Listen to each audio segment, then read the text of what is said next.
Hello everyone, I hope everybody got my message about today's class. So I am going to be talking in this first video about Joris-Karl Huysmans and his book, sometimes translated into English as Against the Grain or sometimes translated as Against Nature, in French, à rebours.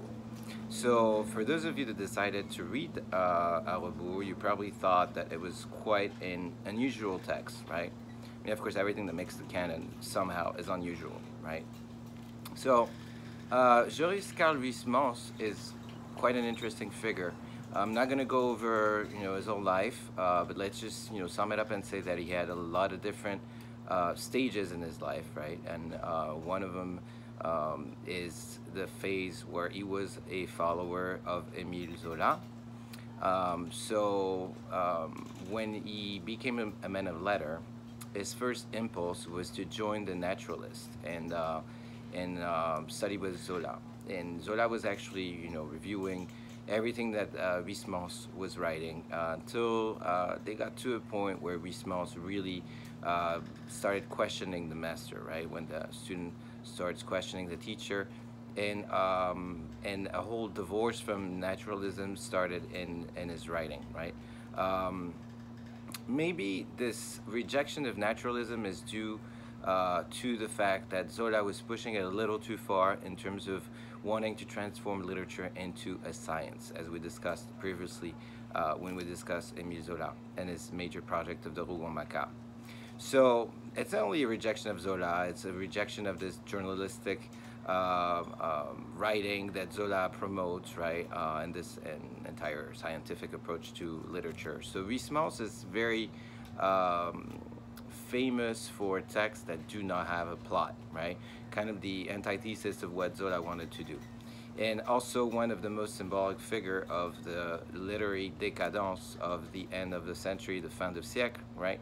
The turn of the 20th century, where a lot of intellectuals do not want to abide by the bourgeois standard. So we've seen that with Flaubert, and Huysmans has just taken it, a step further, kind of carrying on the work of people like Flaubert, right? Toward the end of his life, Flaubert was no longer writing, the traditional narratives, but was starting to experiment with new genres. So yes, in the literary decadence from the end of the century, we find, this this feeling of the end of the world, and the main character, Des Esseintes, is locked up in a house that he buys on the outskirts of Paris, yet overlooking the valley with the city on the horizon, kind of waiting for the apocalypse to come, and kind of going over everything he owns and all the books and all the artwork, and turning this refuge into a museum. But there's also a lot of pessimism, a lot of negativity, going back to the old myth, going back to the old legends, right? A few mention again of Salome and Herodias, which apparently everybody's obsessed with. Even Oscar Wilde in England is also writing about this figure. So the apocalypse, the end of the world, and the head of John the Baptist on a plate, right?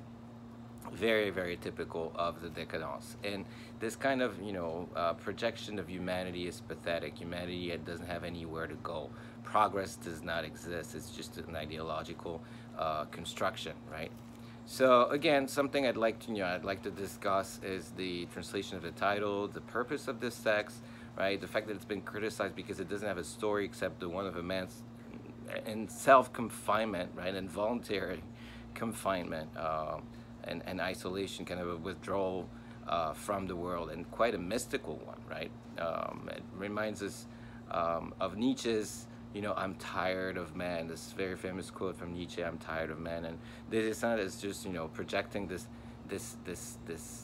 tiredness of humanity, of not being able to be around people, this agoraphobia even, right? That we see in several passages when he has to interact with other social beings. But also, Des Esseintes is an aristocrat, and Huysmans is returning to some kind of mysticism, is a nostalgic of a certain, France that was not under the rule of aristocracy, but had the values of the aristocracy, right?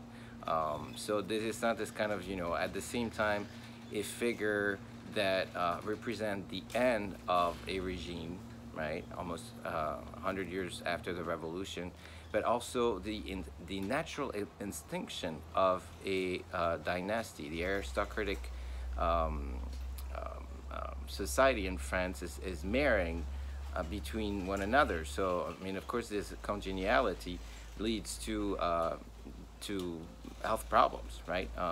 As we know now. But since he's not able to procreate, he doesn't have a wife, he has no perspective of continuing the line of dynasty, right?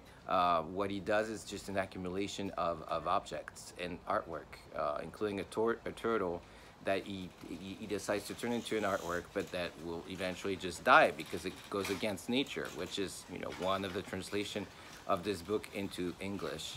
Delisant is kind of this Baudelarian flaneur that doesn't walk the streets, but just walk his house, right? So the house becomes the only place where he can do this flaneur activity, right?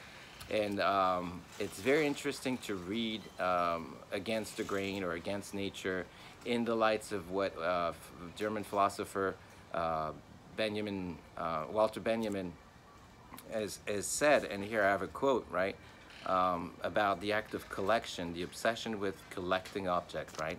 And I quote, that's from the Arcade Project in Benjamin.